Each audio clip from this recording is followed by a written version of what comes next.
Hey, Gestalt Education Nation. New sponsor alert. Today, we're excited to announce Dynamic Disc Designs and Jerome Fryer. We have an awesome discount code for you. Just use the code Gestalt to get a little bit of money off on the Dynamic Disc Designs. They're the most realistic anatomical discs that we've ever seen. If you caught our episode with Dr. Stuart McGill, you saw an entire shelf full of them. Everything from cavitation instruction to disc dysfunction to SI joint dysfunction, all sorts of amazing joint stuff. movement, Yes, vertebral movement. Absolutely. So go to Dynamic Disc Designs, use the code Gestalt. As always, you can use the code Gestalt on Core 360 belt to get a little discount on the belts there. We love to use that for biofeedback for teaching respiration, intra-abdominal pressure, and how the abdominal wall should be working during function. And then the last one, use the code Gestalt Education 10. Those will all be in the description in the podcast. Gestalt Education 10 at humanlocomotion.com to get off some money off of all of his awesome gadgets and tools and rehab materials. What's your favorite, Brett? He's got a trunk full, but I think, integrating the Toe Pro in, I think, has been a game changer for us here at the office. So I think that would be my pick. Beautiful. All right, guys, don't forget, use the code Gestalt, Gestalt Education 10. Visit the show notes and you'll be hooked up. Thanks. Enjoy the episode.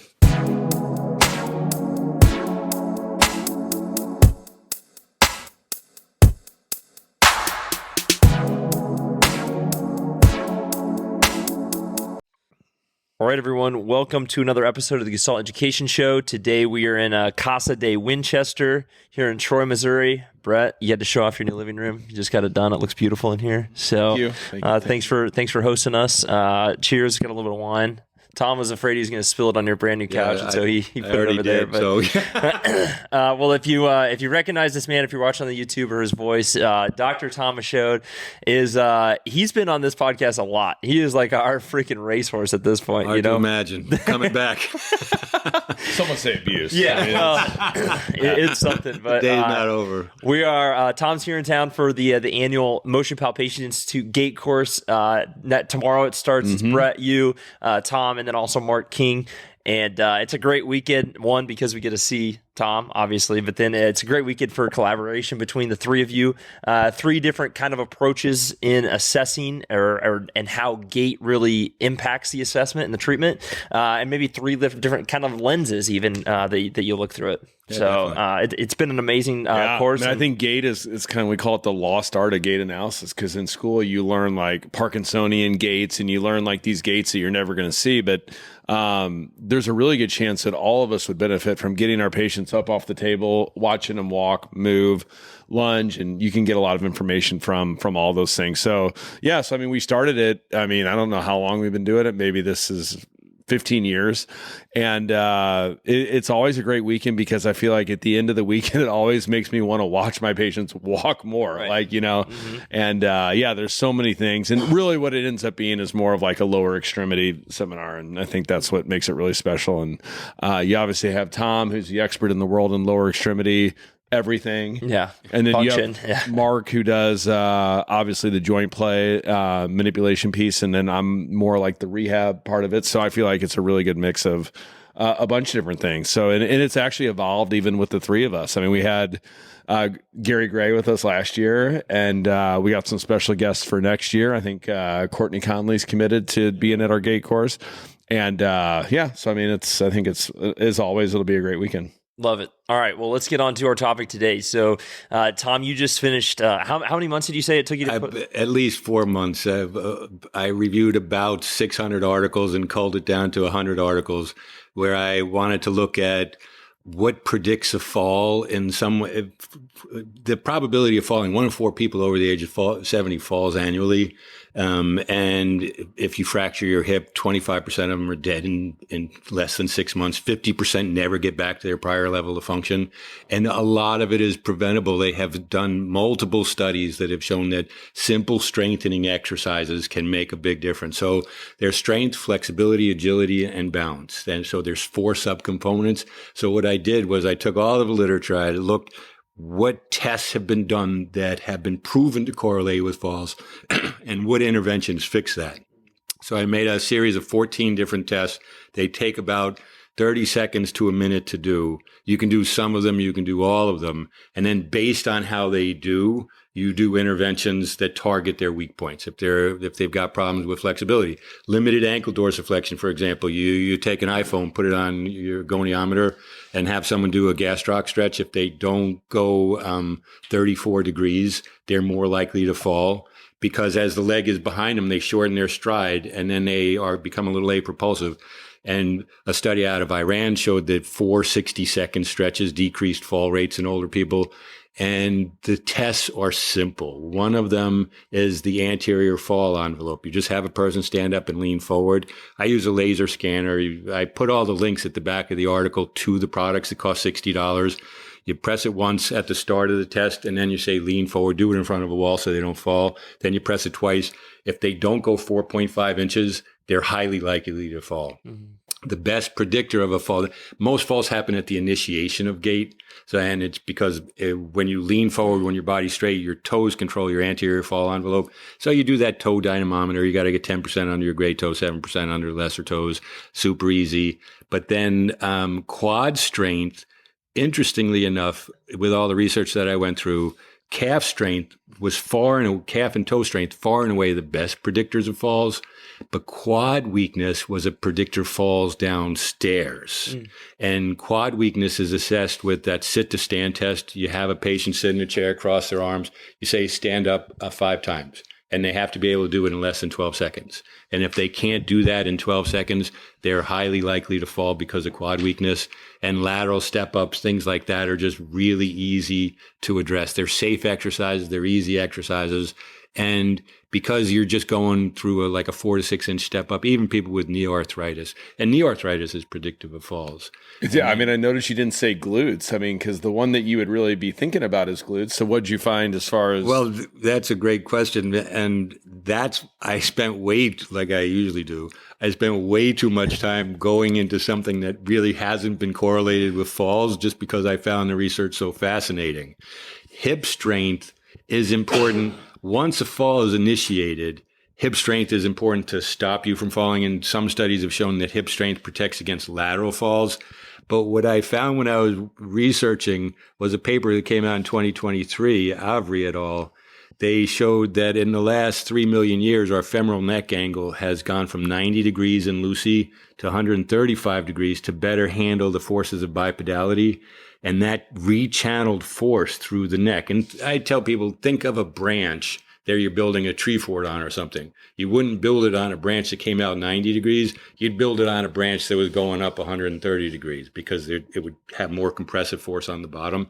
And it turns out that walking and running in no way protects your femoral neck as you age. As you get older, force gets channeled through the lower portion of the femoral neck, which gets thicker and thicker. And the upper portion, by the time you're 60, in walkers and runners, is paper thin. In people who do squats and do lunges, rowers, bike riders, they have thick femoral necks in the upper component. And if the upper component of the femoral neck thins too much and you fall sidewards, if you land on your greater trochanter with a lateral fall, because the femoral neck angles up 135 degrees, it creates a bending force that compresses and fractures that tiny little fragment. It's the size of half of a dime. And then once that breaks, the whole femoral neck shatters. My mom shattered her femoral neck with a fall when she was in her late 70s. She had Parkinson's, but she had really good bone density. So I didn't understand why she broke her hip. And when I saw that paper, I realized why. So a couple of people have studied that in particular, protecting against femoral neck fractures. And they showed that the obturator externus, internus, and piriformis attach on that weak spot. And when you do a lunge or like a deep squat, you pull on that portion of the neck and strengthen that portion of the bone. So they did one study with 20-year-olds where they just had them jump I believe it was 5 times, 3 times a week, as high as they could. And it increased bone density in that spot in a relatively short period of time. It was less than 6 months. And that was a fascinating paper because the authors correctly said it wasn't the landing that created the vibration that strengthened the femoral neck. Is when they told them to jump as high as they could, they went down into like the lowest position they could and then accelerated up like a rower would. That's why I don't think rowers ever break their hips with falls. Humans are the only mammals that fracture their hips with lateral falls. And in cultures like rural China and Gambia, where people squat a lot, they sit in a squat position. even though they're osteoporotic because they have limited vitamin D exposure and poor diets, they do not break their hips even when they're in their 80s.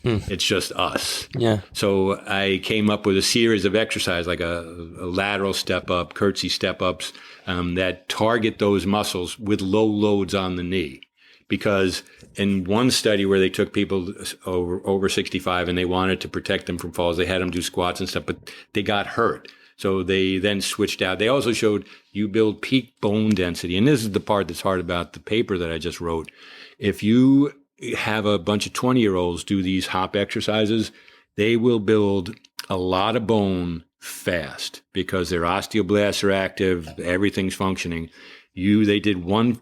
I like the researchers because they did one 6-month study where they trained people to put backpacks on and jump and lunge and do all this stuff. They got hardly any improvement at all in 6 months. Then they got more funding, and I think they intuitively knew they were right. They did a 5-year study of the same protocol with like 95% compliance. And the people who did the hip strengthening stuff, the average age at the start was around 65. They increased their bone density about 2%. Young people would have had way more than that. But the control group lost 5% of their bone density in their femoral neck. So it stops it and delays it. But the take-home message was you should really be doing exercises in your 30s and 40s if you don't want to be breaking your hip in your 70s and 80s. 40% of people over the age of 70 fall annually. It's just so common. It's almost 2% of the GDP managing falls.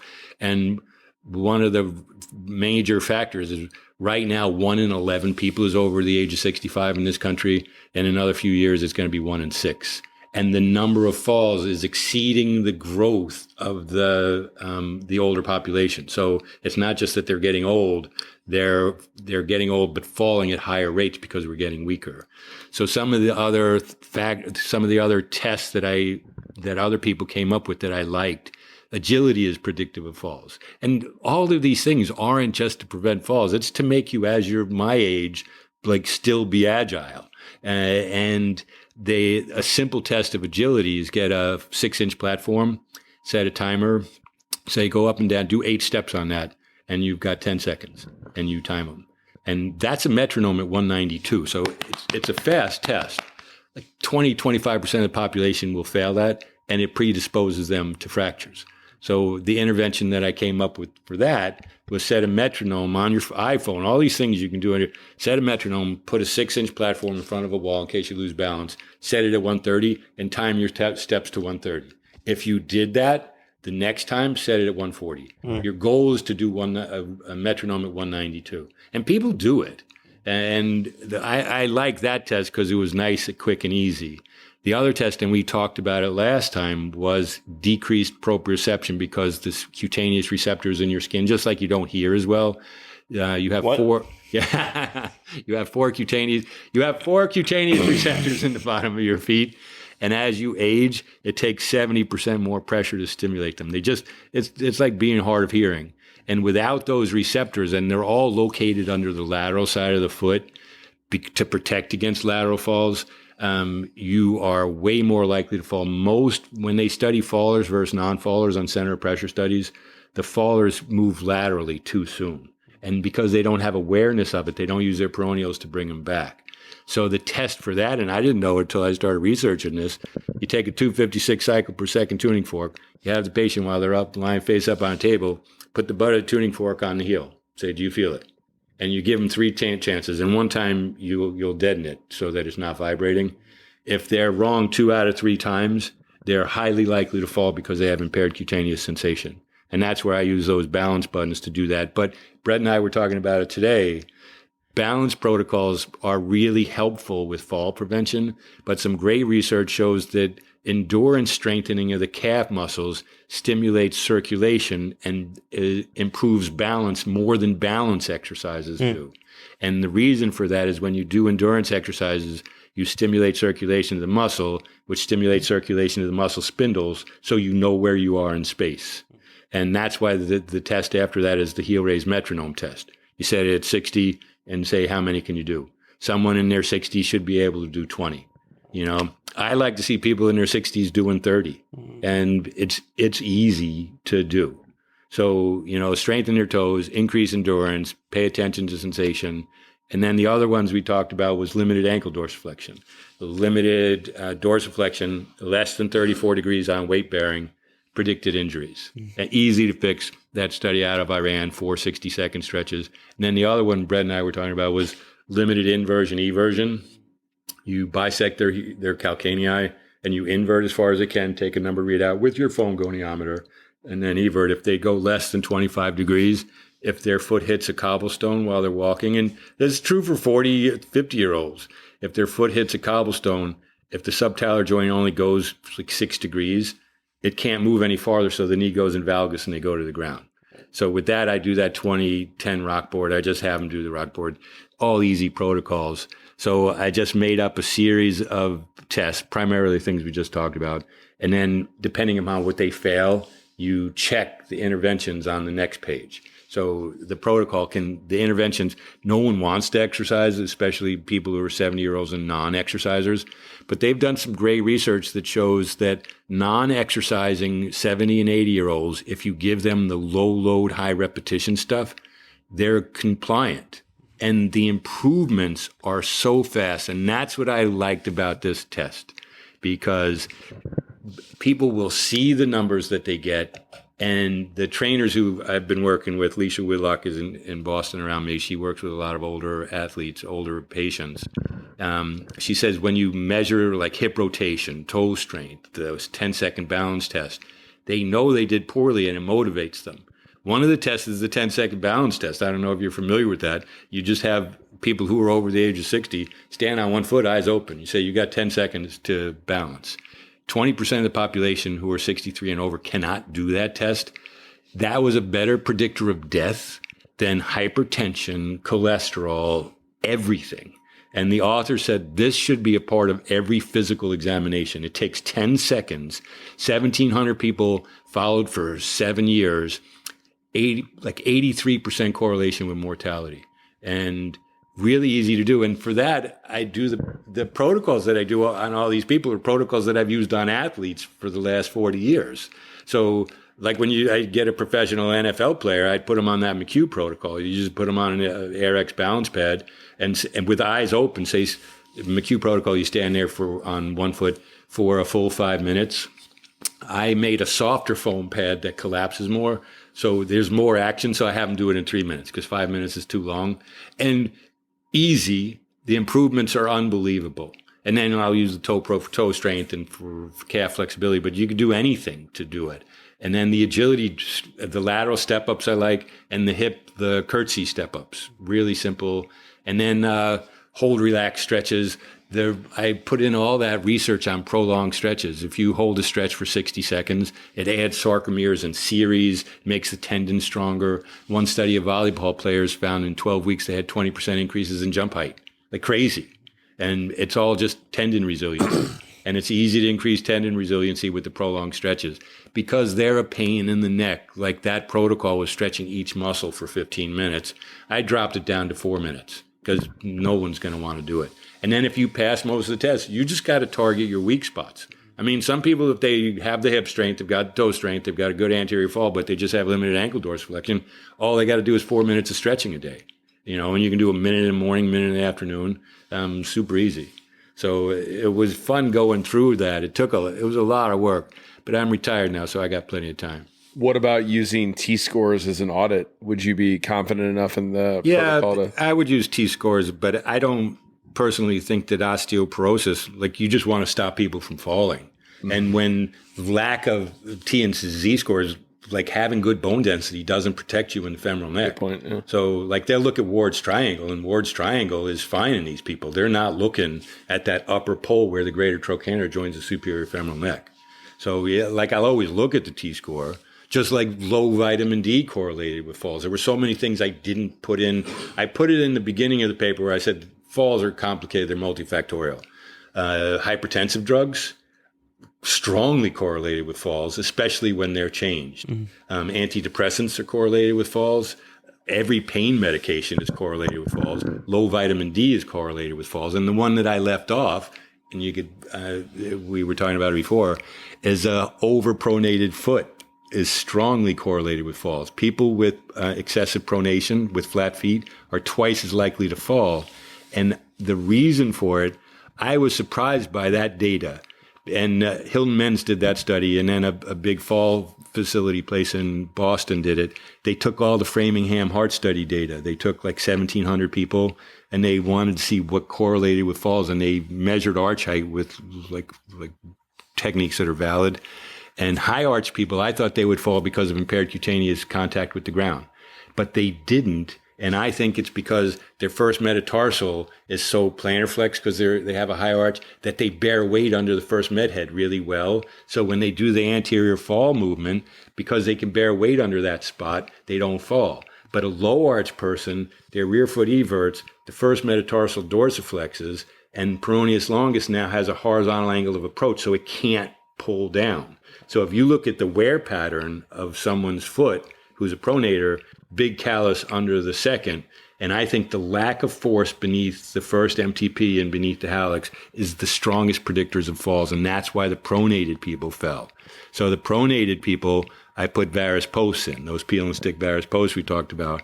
And then this was interesting, people with bunions fell, and then I found out pronators are way more likely to get bunions, which is interesting because of that elevation, and people with hammer toes are likely to fall.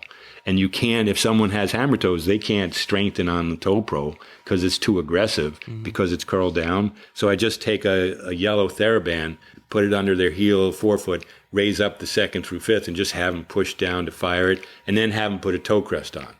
And then they've done research out of Thailand shows you take those pediplast toe separators, you put them between the hallux and the second toe, it can straighten out a bunion. So strengthen their abductor hallucis, have them sleep with a pediplast on. And in the video that I'm making of this, I show people how to make pediplast toe separators. So it just easy protocols, take seconds to do. You just got to know which tests to do. And it was a lot of work, but I'm glad I did it. But you really got to start young. You really got to start for the bone density stuff in your 30s and 40s. The fall stuff, the one study showed that the people who scored the poorest on balance and other factors like agility had the best outcomes. They improved the most because their starting point was so low. So I'll always say that to people if they're starting up. But I want people to go out and get tested in a doctor's office, a chiropractor's office, a PT's office, so that they get that checklist and they know where they are. And then if they're really bad, I'll work with a trainer, because you can fall doing these. For 40 years, I treated athletes. So this is kind of a new realm for me. And it's fun. It's been good. And then are those assessment pieces on your website as well? Yeah, they're going up soon. I just finished the article now, and I made a really terrible video where I talked endlessly, and it's unwatchable. So we'll be posting that pretty soon. My poor wife, I had her do all of the tests. It was terrible. It was. I can't wait. Yeah, it was good. It's going to be amazing. Funny. So it was, and she did unbelievably well on all the tests. Like she scored 20% of her body weight on her great toe. I was like, you've been doing the toe pro, but then she scored like 10% of her body weight on the hip rotation strength test. It's like, you haven't done those exercises in about 2 years now. And she recently started doing them, and she was complaining about her hip. And I thought she'd been doing them all along. So that's what's so nice about these strength tests. Like all of these tests, and you see objective improvements, and their inter-rater reliability is crazy high. So I wanted to come up with stuff that was valid, that you could trust, that was simple, that people could then motivate people, because falls, it's an epidemic and it's getting worse, and it's gonna just destroy the healthcare system soon. And that, I didn't even get into it. The DNS modified, the long line falls, I had no idea. I saw it. My dad had a degenerative condition, inclusion body polymyositis, and he would often, if he fell to the ground, even if he wasn't hurt, he'd have to call like an ambulance to help him pick him up. The vast majority of ambulance calls for falls are not for fractures. It's because people are too weak to get up. And if they can't get up, they become what are called long liers. If you're on the ground for more than an hour because you can't get up, there is a 50% chance you'll be dead in the next few months. And I went to the DNS thing with Lindsay Mumma, and you gave that great course in North Carolina, because I love that DNS movement where you teach kids to roll over from a crawl at 6 months. And I thought, there's different ways to get up, and people have studied it, which I'd never seen any of that research because I keep up with sports medicine stuff. They looked at the way people who fell got up, and most people would go on their bellies and try to push themselves up on all fours and then crawl to something they could push up. But a lot of people did this sideward shift where they went on an elbow and a hand and then got up, and that required less knee mobility, less hip mobility, so people with arthritis could do it. So I took that movement and I thought of what you're teaching in the classes. So I came up with a modified move where you put the top hand when you're in a sideline position. That's why I had you film it. Some of the drawings, it was of you on when we were down in North Carolina. I had to make the person look good. Yeah, I was going to say, that's scary. So they raise up and then you just flex and extend the hip like this. And then you do that 10 times. Then you just put the knee towards the top hand, and it rolls them into a crawl position. And they don't even know they're doing it. It's really cool. So first, if they can't do it, you just have them hold it a few seconds to go down. Over a period of weeks, they get so they can easily do it. And the researcher said, training improves this. This is a learned mechanism, and it's easy to fix it. And when someone's on the ground and they can't get up, and you could have prevented it with like 3 months worth of easy exercises, they take 3 minutes a day. Yeah, the long liers, that was the last thing I put in the article. And to me, it was the most intense because I couldn't imagine what it'd be like to be on the ground and not be able to get up. And like this simple movement, I really like the feel of it. Like and when you see a friend just sent me a video of a 90-year-old woman who refused to get on the ground because she felt she couldn't get up. And she is starting to do this, and she's like almost to a point where she can roll and get up, which is neat. That's right. That's what's so powerful with DNS too, is like it's an ingrained motor pattern. And so you could make an argument that, doing it later on in life is simpler for the brain to understand because we've already done it. It definitely is. And I realized that because I was telling Brett, I've written all these books on human movement, but I kind of avoided the 0 to 2 year old because I never had kids and I never see kids. So when I was studying some of the DNS stuff, you were helpful, Lindsay was helpful. It all made sense to me that, of course, an older person would want to revert to a wiring pattern from infancy. And when you teach it to them, they get it fast. And it's kind of nice, as opposed to struggling into a crawl and then pushing up. It was cool. It was fun coming up with the protocol, like a crazy amount of work. And then all the illustrations, and then like pestering my wife to do all the tests on yeah, but it's good. I hope it works out. I want to get more people doing it. I want to get people, we're putting the course, it's an hour and a half online thing, and I just want people to learn how to do it. And then links where you get all the stuff. 256 cycle per second tuning fork is $6. The laser scanner is $50. And, all the other stuff is free. It's on your phone. So, and you can quantify and improve. And the people who have had do it so far really like it because they're low stress exercises. Unlike a lot of the researchers, because researchers know jack about strengthening. So, they're not squats for old people. If you're in your 70s and 80s, and like my knees, I've got a little arthritis in it. I do not like doing deep squats. So all the exercises, in fact, when we made some of the videos, I realized when I was taking the measurements on the ground, I couldn't get off the ground without putting my hand on my wife's knee. And I was pushing up. I was like, oh, sorry.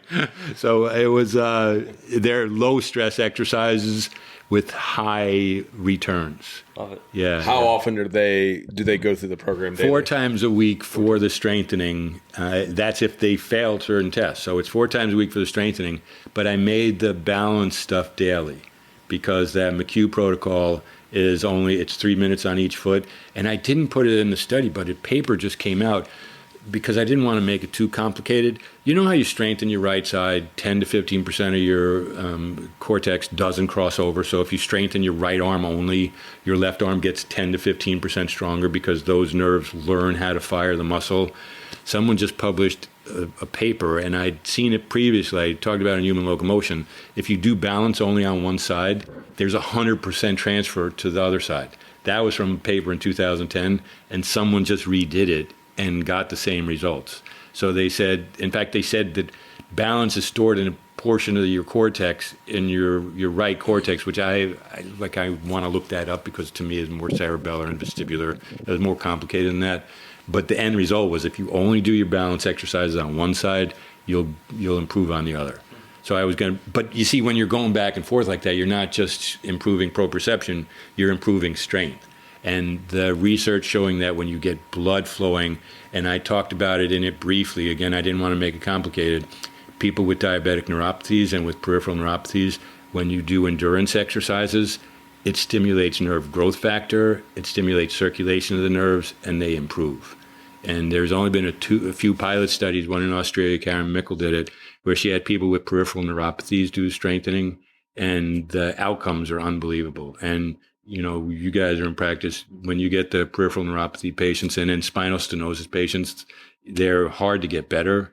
But now I just do endurance stuff, and it works really well. And if you're doing a toe pro or any foot ankle exercise, if they can't hit sets of 25, I have them lean against something and then raise up, because some people go, I can only do 3. It's like, you're not going to get stronger with that.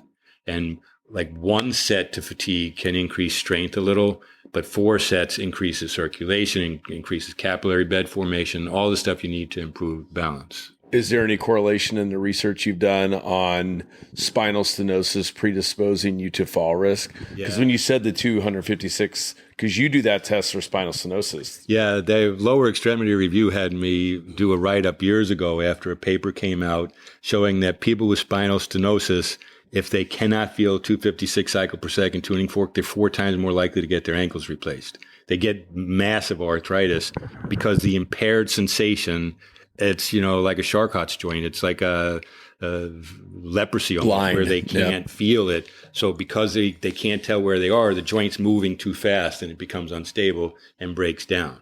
What I have noticed in my lab, because that paper came out like 8 years ago, and they have shown that mobilization and manipulation increases your ability to feel 256 cycle per second tuning fork. And one study on ankle sprain showed that massage increased closed eye balance and mobilization increased anterior reach tests. So you became more agile and with better dynamic balance with joint manipulation.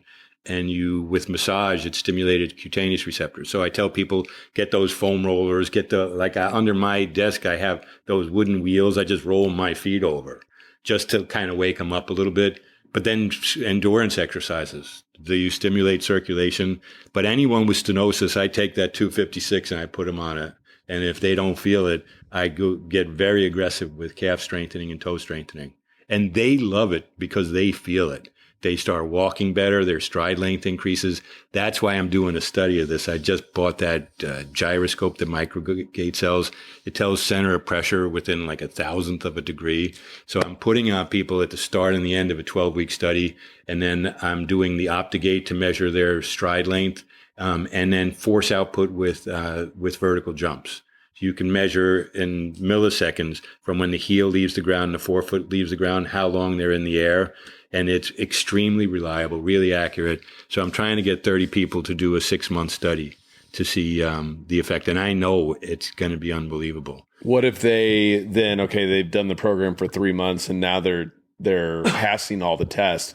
Is there some kind of maintenance program that you think needs to be done? Or yeah, that's what I talked about at the end of the article, that I have experimented with different maintenance protocols to see which work. And once or twice a week is enough to maintain. And the tests, I have people come back at sometimes 2 months to see how they're doing. Because if their hip rotator strength isn't getting better with the specific exercises you give them different ones. Like I just made up the ones that I like, but all the guys that are listening out there are rehab guys. So try different ones and see what works for them. So that's why I said come back, because some people, the increases in toe strength are just like unbelievable. This would be unbelievable for like assisted living facilities, like where you already have a captive audience. So, I mean, you can do these exercises in a group too. Yeah, and that's what I kind of wanted to get going. But I'm not connected to that world. I'm still mostly connected to athletes. So, we'll see how it goes. And then do you think you kind of open it saying it should be part of a physical? Is that a yearly checkup on these people that are? Yeah. I mean, is that kind of how you envision it? Or if they fail any of the balance tests, Like one of the easiest tests to assess, it predicts lateral falls. It's called the near tandem test. You have someone they do it in their 20s where they just make it harder. So if someone's in their 50s or 60s, you have them put one foot in front of the other, 1 inch apart, the heel 1 inch in front of the toes. And then they balance like that. And you say, now close your eyes. If they can't balance 10 seconds and they get 2 tries at it, they're going to fall laterally. So strengthen the hip abductors and reassess it. No one has done. I bought every book. You know how I said I can't listen to podcasts? I read a lot. I bought every book on Amazon on fall prevention. Most of them were written by non-experts, like a retired gym teacher who just started losing his balance, so he writes something that works for him. The experts, there's nothing being done that's structured. So I thought, I don't want to make this my opinion. You know, Hilton Menz is down in Australia. He is a head researcher at La Trobe. He was the editor of Foot Ankle International. I asked him a bunch of questions, what his favorite test was, and he had a bunch of different tests that I've included. And so I asked a lot of really knowledgeable people, and it's been fun. And now I just have to implement it and see if it works. Right. You know, I think it will. For sure. Can we switch directions just a little bit? Let's kind of talk about, we mentioned a little bit with the overpronators of using the stick and peel valgus posting. Can we just give like a quick thank you to our wine boy, Peter, for refilling us? No pool boy, just wine boy. You're such a wonderful human being. Exactly. Can you just give a quick overview? We've talked about it in past podcasts and things like that, but I think that they're underutilized of what they should be done. But and maybe Brett, you could give your input too. What are maybe the top 2 or 3 presentations, Tom, that you would love to see those peel and stick posts be used for? Great. A paper just came out that showed that people who get patellar tendinopathy, you could predict that the tibia internally rotates farther during contact and midstance. And the couple of papers out of Thailand showed that 2-piece peel and stick varus posts, just angled wedges, go under the insole, take 2 seconds, decelerate the velocity the tibia internally rotates. Do it in a neutral to a low arch foot, their knee will feel better. And then a paper out of Thailand also showed it decreased plantar fascial stress. They're really easy to do.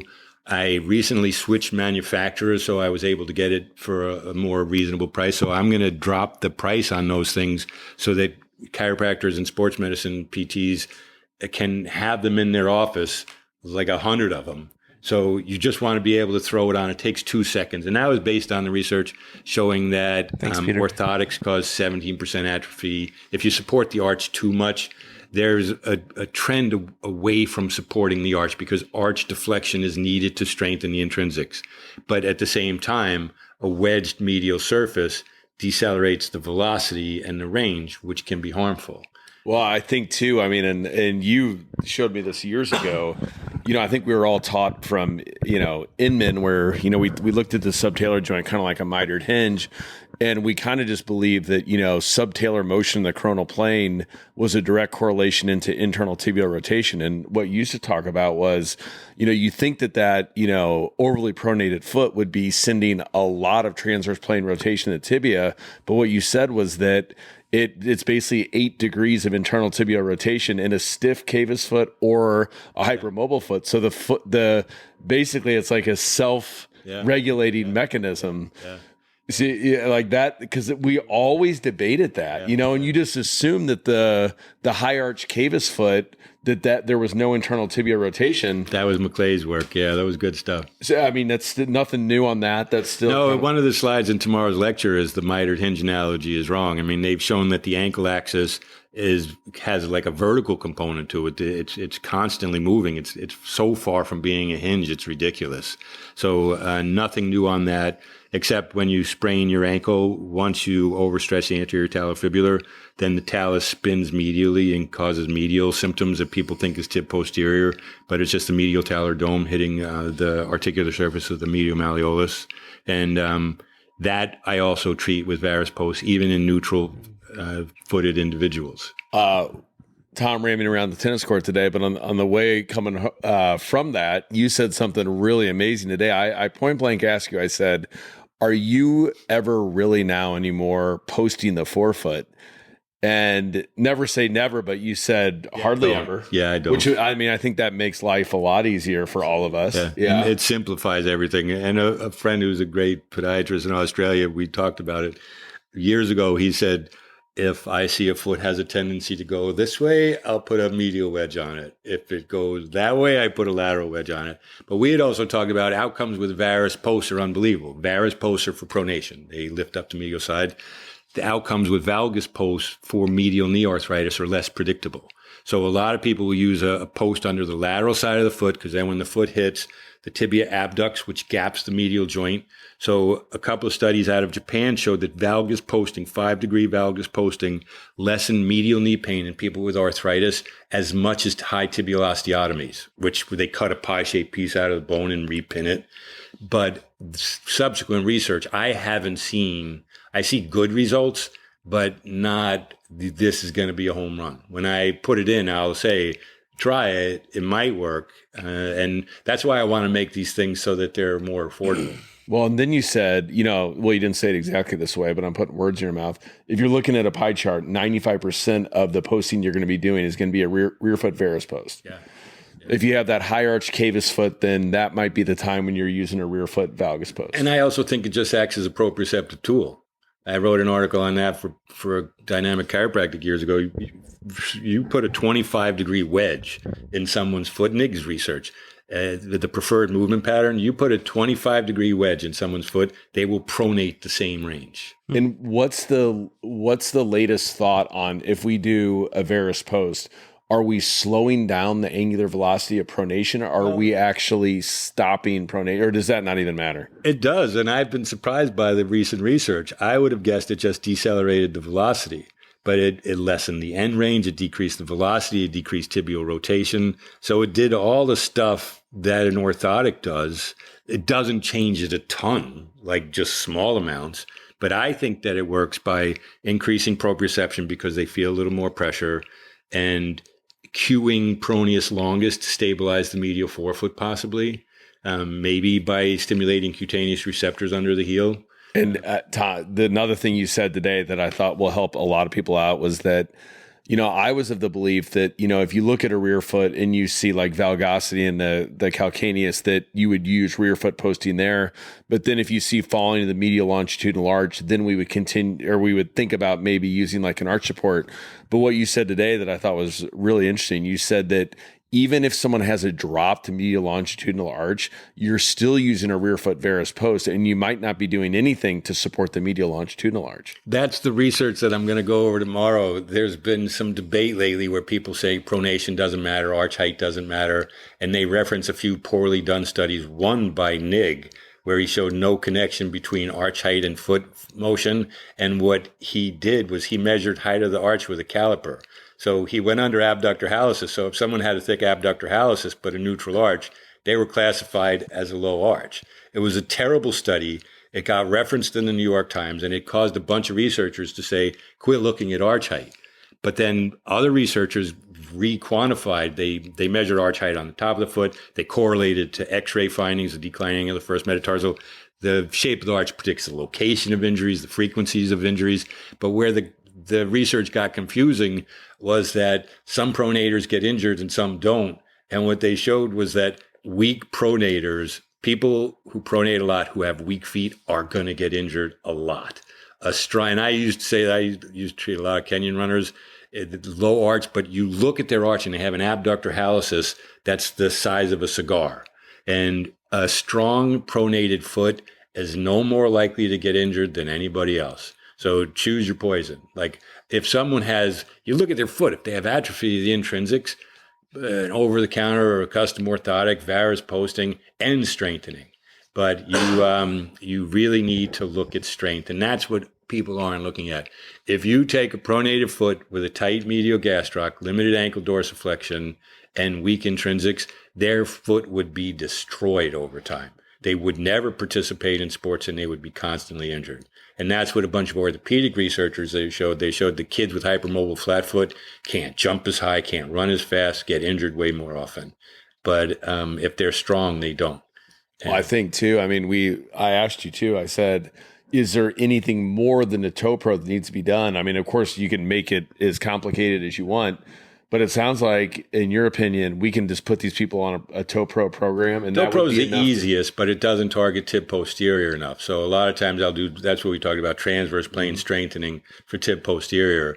But that's where I'll show you guys tomorrow. I just made a new strengthening device, which is 2 rubber plates separated by a spring-loaded resistance mechanism that goes up to 50 pounds. So you put your foot on it in the transverse plane and then just spin. So you do a forward lunge, and as you get stronger, you go to the end range. So you click it at the end and hold it isometrically. Great for the hip rotators, internal rotators, external rotators. I made it because I've had horizontal tears in both my menisci, and the only thing that corrected it when I strengthened popliteus. So I got tired of using TheraBands because I don't like TheraBands because force peaks when the muscle shortened. So I just made a prototype out of wood and springs, bolted it all together. whittled it out of wood. Yeah, whittled it out of wood. And then just went back and forth. And I kind of forgot about it because it's really expensive to produce stuff, and you usually lose money when you make stuff. But I just always noticed, I always went back to that. I've had it for the last year and a half, 2 years. And if my knee ever bothers me, it's because I'm not doing it. So I just had a manufacturer make up the plates, spring. Now I just have to figure out how to put them together. We should have it on the site in 4 to 6 weeks. Tom, on the rear foot varus post, then you said typically you're using a 4 degree. Yeah, therefore I just go to 4 degree. So is there any other time when you'd use more? It's just If someone had a tib posterior tear, like a stage 3 tib posterior tear where the tendon was splitting, I would do a medial flange and sometimes 6 degrees. And is there anything we should worry about? Like if we're unsure whether or not we should be using a rear foot varus post, is there any consequences to using it that? Good question. The one consequence is just like you use a valgus post to cause the tibia to abduct, which opens up the medial joint. If you use a varus post, you're doing just the opposite. You are causing the tibia to adduct a little, so you're closing the medial joint. So if they had medial OA and a big tibial varum, I would be hesitant to do it. But I have without But 4 too much. degrees sounds so small. That's why I think it's proprioceptive. Right. I think it's proprioceptive. But the research out of Thailand shows that it lessens the end range, decreases the rotation, and lessens strain on the plantar fascia. So then with so many miracles with the rear foot varus post, what's left for an orthotic then? Like a full-length post, like a rear foot varus and a forefoot varus combined, that's that Joseph study where they were good researchers. They didn't want to get into how do you categorize a foot type because no one agrees, foot posture index, blah, blah, blah. So they just took all D1 athletes and put varus posts on them and had them do jump tests. And independent of their foot type, they had less valgus collapse of their knees. Full length. Yeah, full length. Yeah. And that's what I originally started making. But they are a bear to cut. We've been through that. Yeah, the inside is hard to get around. And then I just started making the 2 pieces because I treat a lot of high-level runners, and every ounce makes a difference. So I would just do the minimum. I don't want to support the arch. Mm-hmm. So I would do the minimum weight. I used a durometer rubber that molds to your foot over time because I've just dealt with materials for 40 years. And it goes on quick and easy. And I extended it under the hallux because if you can generate more force under the hallux, you offload the Achilles tendon. People, after they rupture their Achilles tendon, MRI show they get compensatory hypertrophy of flexor hallucis longus after that. So I love that varus post because it's called a Morton's extension. I went beneath the big toe for a reason. I want people to generate more force off that. Your great toe correlates with athleticism when you change direction. The last thing on the ground when you're running and changing direction is your big toe. The world's best athletes have the strongest toes. Like, I don't know if you use that toe strength dynamometer. You get a surfer in, you get like an Irish dancer in, and you check that. You can't even pull the card out. They're so strong. And then you get other people, HAV, hammer toes. They don't even register a mark. And they're going to fall. You want to see if someone's going to fall or be a bad athlete, take their insole out of their shoe and look to see where the wear pressure is. If it's under their central forefoot, they're going to be bad at stuff and get injured. If it's under their hallux, they're more than likely a great athlete. If they're older, they're not going to fall. And that takes the place of a $100,000 force plate. I don't own a force platform, even though I could, because I do a lot of this stuff in the office. I just take insoles out. I say, bring in a shoe you've worn for 6 months. And then on the good athletes and on older people who don't fall, you see clear wear patterns. It's easy. And it's nice. And people get it. When you do that anterior fall test, say, now lean forward, and what do you feel? It's like, oh, my toes are pushing in the ground. So they get the connection. The number one predictor of falls in a big study out of Australia was toe weakness. Every 1% increase in great toe strength decreases fall risk 7%. And then if you went into 20 and 30-year-olds, it would be correlated with agility. Those studies out of Japan, they had obstacle courses and then took the fastest from the regular ones and then measured toe strength on a dynamometer. The ones who were the fastest had the strongest toes. And you see it. I was planning on drawing some pictures of it. When someone's pushing off in that end stage, it's just their toes pushing into the ground. And when you do, I would like to see MRI studies where they measure volume of flexor digitorum longus, flexor hallucis longus in good athletes versus mediocre athletes. And I know the best athletes will have more volume in their flexor hallucis and less likely to be injured. What are the other times you would use a rear foot varus post? Obviously, overpronation. Is there tarsal tunnel syndrome. Yeah, tib posterior always. Anybody who had a high medial drift. That medial drift device I made, I love that because it tells you the lever arm. And orthotics don't alter motion as much as varus posts don't alter motion as much as people thought, but they alter moment arms. So that measures a moment arm. How much force is displaced medially, and varus posts alter that. So if they're over 10 millimeters on that medial drift, I'll put a post in. And almost always they go, that feels right. That feels good. Unlike with an orthotic, where if the calcaneal incline angle is high, they've got to get used to it. You wear 1 hour the first day, 2 hours the second day. They can get blisters because when you take an impression of a foot, the foot is relaxed. But if they have a thick abductor hallucis, which is a great thing, when they are pushing off, the abductor hallucis pushes into the shell, and they get these horrible blisters from it. And a lot of times the good athletes go, this is helping me, so I'm going to deal with it.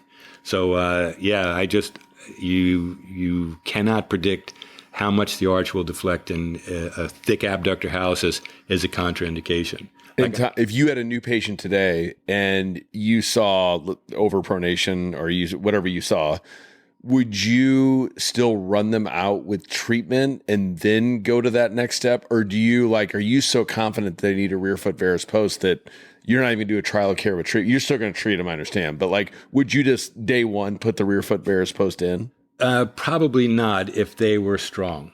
And remember, even a hypermobile flat foot, if they're strong, I'm not going to be worried about them. I would look at the best predictor of future injury is prior injury. So I'd look at their prior injury pattern. If they had an overstretched tib posterior, which is easy to pick up because they have more medial drift on that side, which isn't picked up with any other test. If you measure calcaneal eversion, you will not pick that up. If you do any arch height ratio device, you won't pick it up.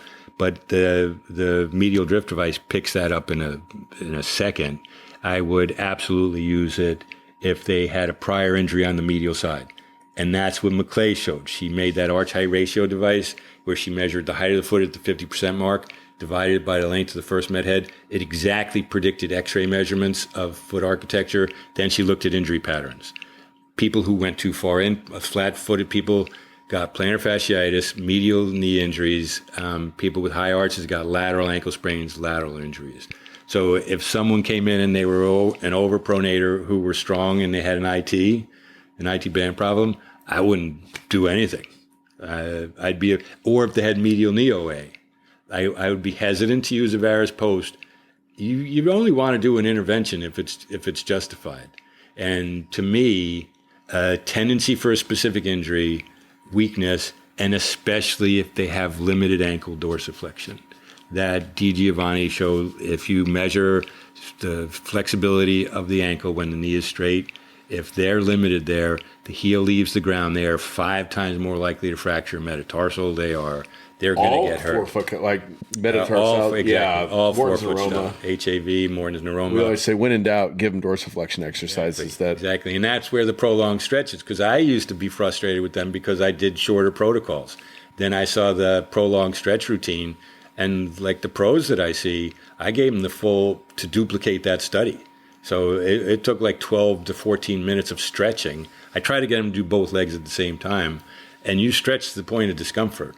So it's a tough protocol, but they added fascicles and length to the end of the muscle, and tendon resiliency increased markedly. And that's what I'm going to be talking about tomorrow. To me, the future of rehab is in figuring out how to improve tendon resiliency. Well, and wasn't it like 20% of muscle girth or something too? Like because of blood flow restriction caused growth hormone to skyrocket. So a stretch actually had them lay down more muscle. But they just published a paper where they looked at people running from fast speeds to full speed, and they showed that the Achilles tendon ramped up the storage and return of energy 50%, while gastroc and soleus were just locked down isometrically. So you want to figure out ways to increase tendon resiliency. And those prolonged static stretch studies did, as did 30 to 60 second isometric contractions with the tendon in a neutral position. And that's that Keith Barr stuff. When the tendons separate, the healthy tendons separate when you hold it for a long time, exposing the tendinopathic tendons. Do you really think those like different positions actually matter? Or if like, because it's so hard to get compliance anyways. Yeah. Could you not just like put them on a slant board for 12 minutes? Or do you think it actually matters that you go to? I do think it matters only because. Do you use them all? Yeah. Because of knee bent, knee straight. That tendon researcher showed that the bent knee soleus stretch produced the greatest increase in interfascicular sliding. And if you can make tendons slide on each other, people who are tendinopathic, you have 100,000, 200,000 tendon subfibers in there, and they all have to glide different amounts. People who get injured are gliding in the same area all the time. So he did a study where they used ultrasonography and other measuring techniques to see how do you make the tendons fire. A bent knee heel drop caused almost all the tendons to fire because soleus is the biggest muscle. It's got the greatest contribution to force. And he said this represents a major advance in the treatment of tendon rehab. And so I always throw like isometrics with bent knees to get those tendon substructures to fire, because that's when tenocytes repair. They sense the friction between the individual tendon fibers, and that stimulates remodeling. I know, we're talking about the foot and ankle now with the gastroc, but where else in the body do you think that research could be used? For hip flexor, rotator cuff. That exercise I showed you today for infraspinatus, everybody exercises supraspinatus in like empty can, full can. I do a thing where I have them, they're side lying, and I have them lower the straight arm behind them. It takes supraspinatus, puts it in a lengthened position, alters deltoid's lever arm, and then I just have them do fatigues, like the 3x25 protocol, and then hold it behind them so that their hand is by their sacrum while they're side lying with the involved shoulder up, and I have them hold it for 30 to 60 seconds, stimulating tendon remodeling. And then I do the same thing with infraspinatus with that one where you drop down. I wrote that article on that. It's on the website. Does a torn rotator cuff really need surgery? And more often than not, it doesn't, except in high-level athletes who are young. I don't know. What about like lateral spondylitis? What if we talked about like any tendon? Yeah. So, I mean, maybe if you could convince them to do, up against a wall, 12. Yeah. Yeah. You could do it to any tendon. And that's what I really like about it. They've done it with quads. They've done it with patellar tendons. And look up Keith Barr's stuff. He's got some stuff on a lecture that he gave in Europe. And I mean, he grows he takes fibroblasts and turns them into ACLs, and then raises them in different environments and then loads them to failure. Like, he does some really great research. And the articles that I just did on the Achilles tendon, those were some amazing researchers who are just thinking differently. And you're going to see way better outcomes with it. Like that protocol that's been around, the Alfredson protocol, has been around 25 years. Long-term success rate with that is terrible, because it doesn't throw isometrics in there. And it's not enough. Not enough, though. Beautiful. Great job, guys. Yeah, you guys are the best. Tom, thanks for always educating us, man. Thanks for always listening to our podcast. Yeah, Tom doesn't actually listen to our podcast, even though we had one. He thinks we're just recording this for our own good right now. I'm like, what is with these guys with these big microphones? Oh, my gosh. You know what? You know what they say. Yeah, it's tough to be an expert in your own backyard, right? Or something like that. No, I love it, Tom. We appreciate you, brother. As always, guys, we can't wait to see you at a future MPI Gate seminar with these yahoos, and we'll talk to you guys soon, all right? Good luck with patience. I hope you enjoyed this episode of the Gestalt Education Show. If you liked it, share it, subscribe to it, send it to your friends, send it to someone that needs to hear this message. We really want everyone to be able to tune in and get the best clinical advice that they can, which we're hoping that we're giving to you with these special guests. So if you have any questions, please feel free to reach out to us, or if you have any suggestions on upcoming conversations, let us know. For a list of our upcoming courses, we're adding them all the dang time. So go to gestaltedu.com, click on courses, and they'll all be right there for you. All right, have a good day.